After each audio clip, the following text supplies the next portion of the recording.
चौधरी के बारे में कोई कुछ कह रहा है। डूंगाराम चौधरी, डूंगाराम चौधरी की बात बताता हूं। Dungaram Chaudhary was all India rank 1।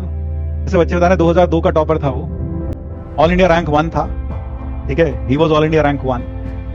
लेकिन वो एक गांव से था, एक छोटे से गांव, राजस्थान में एक छोटा सा गांव है, वहां से था और हिंदी मीडियम से था वो। अब वो हिंदी मीडियम से था, एक छोटे से गांव से था, जहां पर शायद दूर दूर तक स्कूल भी ढंग से नहीं था।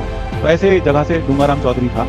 डूंगाराम ने कोटा आकर पढ़ाई की। मेरे ख्याल से पहले साल उसने किया, उसका नहीं हुआ, एडवांस नहीं हुआ, आईआईटी में क्वालिफाई नहीं हुआ। At least 2 or 3 attempts to pass that exam, 2 या 3 अटेम्प्ट्स उसको लगे उस एग्जाम को पास करने के लिए।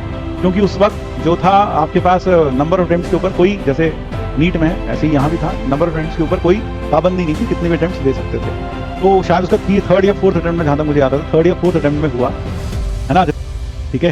एंड जब उसने जेई क्रैक किया finally after 2 or 3 attempts when he qualified, he got all India rank 1। और जब उसकी ऑल इंडिया रैंक 1 आई और यहाँ कोटा से उसके घर में फोन किया गया, उसके घर में फोन नहीं था, उसके पूरे गांव में पंचायत ऑफिस में ही फोन था। तो वहां पंचायत ऑफिस में मुखिया को फोन किया गया और बताया गया कि Dungaram Chaudhary has done wonders, he has got rank 1। आप उनके पिताजी से एक बार जरा संपर्क करवाइए। तो थोड़ी देर के बाद फिर दोबारा कॉल किया गया, उसके पिताजी से बात हुई। तो उसके पिताजी को जब ये बताया गया कि आपके बेटे की ऑल इंडिया रैंक 1 आई है, तो शायद उनका सबसे पहला जो सवाल था वो यही था, क्या हमारे छोरे की 10-12 हजार रुपए की नौकरी अब लग जाएगी कि नहीं लग जाएगी ढंग से। वो यही पूछना चाह रहे थे कि जो भी हमें रैंक वैंक समझ में नहीं आती, बस ये बता दो कि इसकी नौकरी ठीक ठाक से लग जाएगी, कुछ पैसा रुपया कमा लेगा कि नहीं कमा लेगा। तो इस तरह के माहौल से बना था। फिर कल बढ़कर वो बड़ा हुआ था, जहां उसके घर में किसी को नहीं पता था कि आईआईटी नाम की चिड़िया क्या है और वो क्या करने गया, वो किस चीज की तैयारी कर रहा है, वहां रहकर 2 या 3 साल से, ठीक है ना, वहां रहकर।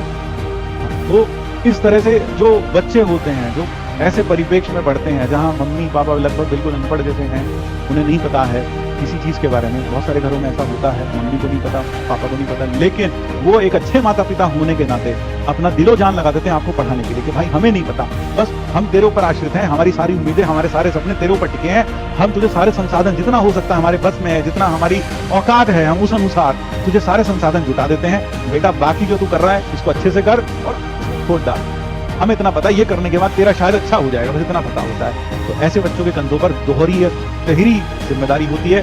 उन्हें शायद एक आम माँ बाप की बजाय जो इस तरह के माँ बाप होते हैं, उनके जो सपनों का जो जिम्मेदारी होती है वो आपके कंधों पर कहीं ज्यादा है, क्योंकि एक तरीके से उन्होंने अपने आप को पूरी तरीके से तुम्हें समर्पित कर दिया, बिना जाने कि तुम क्या कर रहे हो, किस चीज की तैयारी कर रहे हो। उसको बस इतना पता है कि मेरे बेटे ने, मेरी बेटी ने अगर ये कर लिया तो इसकी जिंदगी संवर जाएगी, इसकी जिंदगी मेरी जिंदगी जैसी नहीं होगी। तो उस समय हमारी कंधों पर जो जिम्मेदारी होती है वो शायद कई गुना बढ़ जाती है।